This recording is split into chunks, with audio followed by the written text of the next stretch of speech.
অনেকেই বিভিন্ন পর্যায়ে দায়িত্ব পায়, প্রিজাইডিং অফিসার থেকে শুরু করে হয়তো ছোটখাটো দায়িত্ব পেয়ে পুলিং অফিসার পর্যন্ত করতে পারে। সেই অবস্থায় তাদেরকে ভোট দেওয়া ইনশিওর করে যদি দায়িত্ব পালন করতে পারে তাহলে মনে হয় কি করা যায়, মাসুদ ভাই যদি জবাব দেন। আমি খুবই সংক্ষেপে কয়েকটি বিষয় একটু আপনাদের সামনে তুলে ধরার চেষ্টা করব। যদি আল্লাহ তাআলা পছন্দ করেন তাহলে হয়তো আপনাদের কাজে লাগতে পারে এবং দুনিয়ার কল্যাণ পরকাল মুক্তির জন্য যেন আল্লাহ সুবহানাহু ওয়া তাআলা এটা কবুল মঞ্জুর করেন। আমরা সবাই বলি আমিন।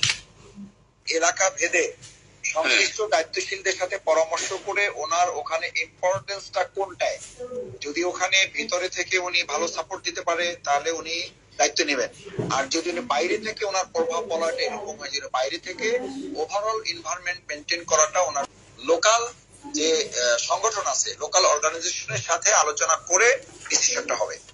মানে ঢাকা মহানগরী যে 7টা আসন, এখানে একই ভাবে ধরেন এখানে প্রার্থী, তারপর প্রার্থী আসন পরিচালক, আসন নির্বাচন পরিচালনা কমিটি, সেখানে আপনি একটু কথা বলে নিতে হবে বা আপনি একটা তালিকা ওনারাই দিবে বা লোকাল আমাদের থানা দায়িত্বশীল যারা আছে তাদের মাধ্যমে আপনি একটু জেনে নিলে হবে যে আমি তো এই জায়গায় আছি, এখান থেকে আমি যদি ভোট কেন্দ্রের ভিতরে থাকি তাহলে এক ধরনের সুবিধা হবে, আর যদি আমি ভোট কেন্দ্রের বাইরে থাকি তাহলে এক ধরনের সুবিধা হবে। এমন যদি হয় ভোট কেন্দ্রের বাইরে যদি ওনার নির্বাচনী এলাকার বাইরে যদি দায়িত্ব দেয় সেক্ষেত্রে আমার মনে হয় না নিলেই ভালো। না ওটা যাওয়া যাবে না, ওটা যাওয়া যাবে না। ঠিক আছে, এটা তো নির্বাচনী এলাকার বাইরে হলে ইন জেনারেল তাদের যাওয়া যাবে না।